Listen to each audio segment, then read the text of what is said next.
The Russian war in Ukraine is ongoing for over 2 months now.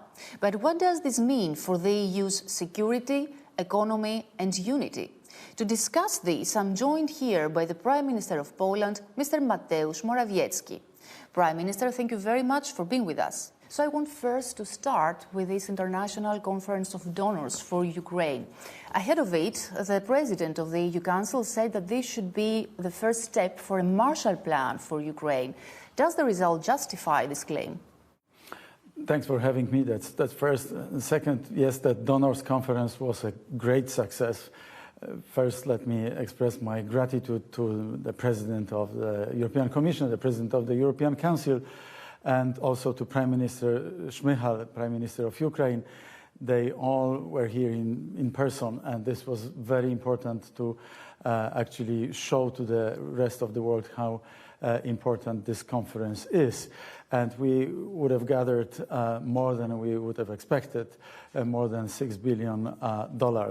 But even this amount of money is not good enough, is not sufficient, so to say, for the enormous needs which are there in Ukraine, given the atrocious war which is going on in Ukraine.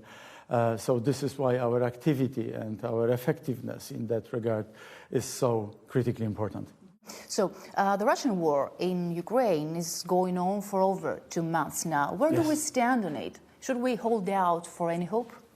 I do believe that the war is going to be over sooner rather than later, but it all depends on the courage and determination of the Ukrainian nation. So we all should be grateful for their enormous bravery and courage, in particular, and all what they are doing to defend their sovereignty, their freedom. And this is why there is this special interconnectivity between us, the Poles, and the Ukrainian nation, where we know that they are defending on the barricades not only their freedom, but also the security and peace of the whole of Europe. But do you see any serious efforts for a peace resolution in the near future? Well, I'm not so sure if this is possible because of the brutal approach which Russians have adopted in Ukraine. I think that they will look for any kind of success from their point of view, from the Russian point of view, as much as possible. There are some initiatives taken by the French president, for example, who still keeps the channels open. There were in the past by several leaders, and I think that everybody realized that Putin uses this as a propaganda instrument rather than a real step towards negotiations or towards working out a solution for this. But the Ukrainians have been insisting that what they need now is weapons. What should they expect from you? Well, they have been given by us lots of weapons. We were very broad and generous from the point of view of how many different kinds of weapons we have been delivering to Ukraine, from tanks to different anti-aircraft missiles. Altogether, this was the support in the range of $1.6 to $1.7 billion. And now, what should they expect from now on? We are in daily contact with them, how to support them on the battlefield, how to supply them with the defensive weapons. And they are giving us almost every day a list of what they need. And either we try to do this on our own, but also we try to orchestrate efforts from many different countries. Well, like there is one country which, in terms of the overall efforts, has given even more. This is the United States. So there is a constant contact between the United States officials and ourselves about this. Mm-hmm. There are fears as well that Russia might also attack Moldova. What would such an extension of the war outside Ukraine mean for the rest of Europe? It would be another step of aggression, but we cannot exclude this because they look for easy kind of victory, and given that they have such difficulties in Ukraine, They might be looking for, another deflection kind of phenomenon, and they can present it to their own people, to the Russians, that they were so successful in Moldova and Transnistria, and they are in power. Well, they are completely, led. I mean, the Russian society completely led by the propaganda injected by Putin and his gang and his people. But what would this mean for the rest of Europe? It would, of course, mean even less security, even more uncertainty around us, because clearly the Russian troops will be even closer to the rest of Europe. Will be on the border with Romania. That's first, but we know that if the Russians Russian troops put their foot in one place, it's very, very difficult to get rid of them. Can you rule out of an extensive war also beyond the borders? Like, I believe it won't happen. I just believe that they will be thinking twice and three times in making further aggressive steps, but nobody knows, because this is in the head of the leaders of Kremlin.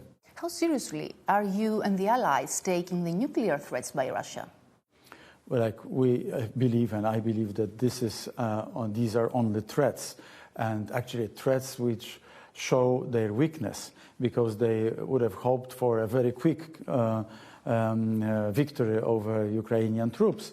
This had not happened, and since that time they are threatening to attack Kiev yet again, threatening to use Belarusian soldiers, or threatening with nuclear weapon. This is a sign of their weakness. However, we have to be aware of their doctrine and their brutality, and this is why we have to count with everything. Mm-hmm. So, on the other side of the EU, there is a sixth package of sanctions on the table, but already 4 countries, including Hungary, Slovakia and others, have been resisting on it. Does this mean that the EU has reached its limits when it comes to sanctions? Frankly speaking, there are different countries in different positions in terms of dependency on oil and gas, and we understand this. Even if we were cut off the Russian gas by the Russians, because we didn't want to pay in rubles, but we were, thinking about this over the past couple of years, and we were able to build gas pipeline to Norway and to expand our LNG terminal, and we can manage without Russian gas. For the other countries, Germany included, which is mostly dependent on Russian gas, and dependency of our southern neighbors on Russian oil. But we've just seen, for the first time since the beginning of the war, a crack of unity there. Unfortunately, it was not the first time since the beginning of the war, because in the previous negotiations, previous packages, sets of sanctions, there were huge disputes on the European Council level. I was witnessing those. I was always advocating for the harshest sanctions, so I know what I'm talking about. And this is not that we should look now for any kind of scapegoat and pinpoint at this or that country, because I know that there were much bigger countries which were trying to stop, to decelerate, to postpone, to procrastinate. So I also want to look for unity. So you are among the hardliners when it comes to a total energy embargo from Russia. Yes, that's correct. But we already see that inflation is hitting record prices, leading to increased food prices, energy prices, etc. And governments are struggling to support consumers. So how far is the EU willing to go? There are consequences. What are these consequences for the EU citizens? What should they be prepared for? Of course, citizens all over Europe are now attacked also by Putin, because Putin created this inflation. Russia created this inflation in the first place. They have created the environment where the gas prices and oil prices raise. Therefore, we have to indicate at the root causes of this. That's first. Second, we have prepared packages, and the extent of those packages and the timeline of those packages is yet to be decided. And at the same time, we do everything possible to invest in green energy, to invest in energy savings, to be less and less dependent on those fossil fuels from Russia or from wherever. Are you sure that these sanctions will weaken Putin as much as they will weaken the EU? Oh, I'm sure that the sanctions are weakening Putin much more. Having said that, there is a pain. Especially when it comes to energy. Yeah, with regard to everything, because everything is connected with everything. This is not, we cannot disconnect oil and gas from the rest of sanctions. We intentionally include oil, and we advocate let's include also gas to the next set of sanctions, because we know that mid-term and longer term it is going to be very painful and costly for Russians, for Putin. And this is going to stop the machine, the war machine, which he has started in the first place. So we know that in the meantime, it's also costly for our economy, but we have to go through this pain because there is a reason for doing so. And the reason is called war in Ukraine. So despite all this, Russia remained the main energy supplier for the EU for long.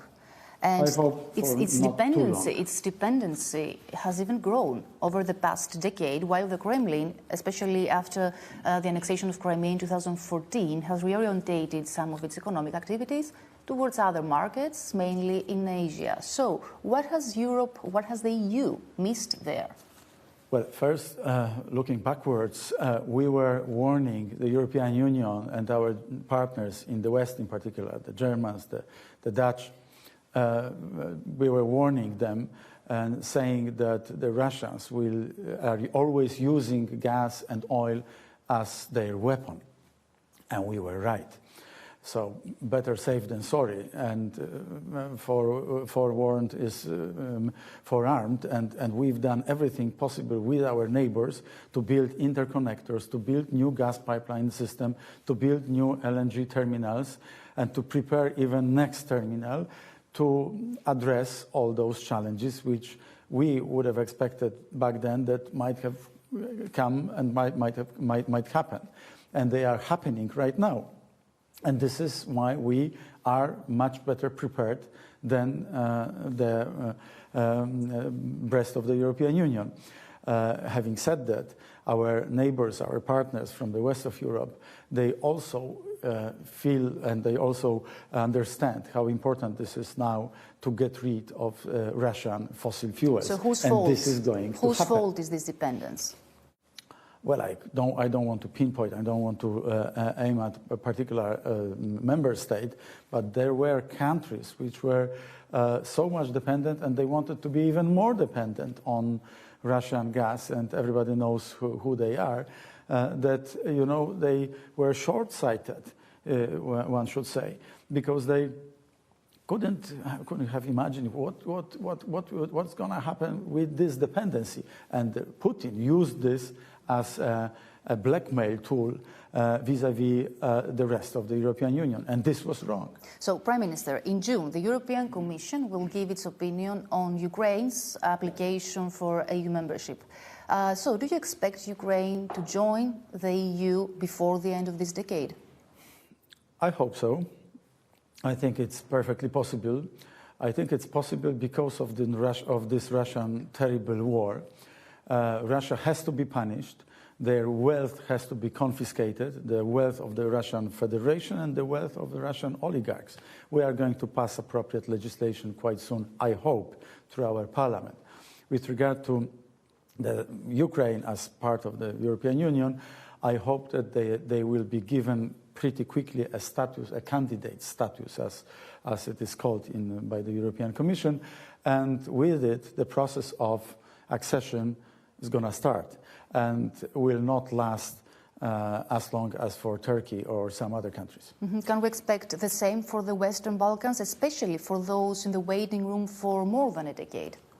I'm advocating for this. I do believe that if Europe wants to be strategically autonomous, wants to be strong, wants to be a global superpower, and I want the European Union to be a global superpower, we have to integrate Western Balkans and Ukraine. So just moving on slightly, before the war in Ukraine, we've seen that Poland and Brussels clashed over issues like a rule of law or European values. So did this war finally manage to make you resolve these differences, or you just put them aside and for the moment, and you will come back to this at a later date? Speaking about the European values, I think now everybody in Europe who has his or her eyes open knows that Poland defends the most important European values, our universal values, the right to live, freedom, solidarity, justice, sovereignty. These are the critically important values without which we cannot live. And Poland defends those values. As far as the rule of law is concerned, we are defending the rule of law because the system here, post-communist system, was created in such a way there were huge deficits of rule of law. I understand there is huge misunderstanding, and you wanted to present the perspective of Brussels, which is perfectly reasonable from your point of view, but I'm telling you, we were defending through our actions, and I can give you we are defending rule of law, and I can give you dozens of examples how rule of law was actually broken, breached by our predecessors during first 2 decades of free Poland. But is it over, this conflict between you and Brussels? Ask our friends in the European Commission. I cannot tell you this because we've seen you. We've not seen you us now. who started this whole unfortunate row. We've seen you actually welcoming millions of Ukrainian refugees since the beginning of the war. Is this something that you're going also to follow? It's also a European value, isn't it? It is, of course, but of course there is it's not only Ukrainian refugees, there are other refugees. So is it something that we are going to see also in the future? Is it a major shift of your approach towards migration policy, that it's here to stay also after the war? No, refugees are refugees. Migrants, migrant workers are migrant workers. These are 2 different phenomena. That's first. Second, every country has the right to defend its borders. Therefore, when Lukashenko used his special operation together with Putin 9 months ago, and he has seduced, he has attracted people only for the purpose to destroy the eastern border of Poland, eastern border of NATO, we said no. And this is not because we are against people. This is because we didn't want people to be instrumentalized by Lukashenko and Putin. So we are very consistent in our approach. So my last question is, will Europe be ever ready to re-establish diplomatic or other relations with Russia? I don't know. Not with this Russia, I hope. I hope not with this Russia, because this Russia is totalitarian, it's nationalistic, it's imperial, and this Russia wants to re-establish Russian empire and Russian, post-Russian, Soviet Union type of state. And we cannot see the situation that there is a retreat to business as usual. There is a way back to business as usual. No. Women and children are dying. They make genocides in Ukraine. They make war crimes in Ukraine, and not with this regime. So this means no relations with Putin's Russia? No relations with Putin. Yes, absolutely, because he's a war criminal, and what he is responsible for in Ukraine is simply beyond one's imagination.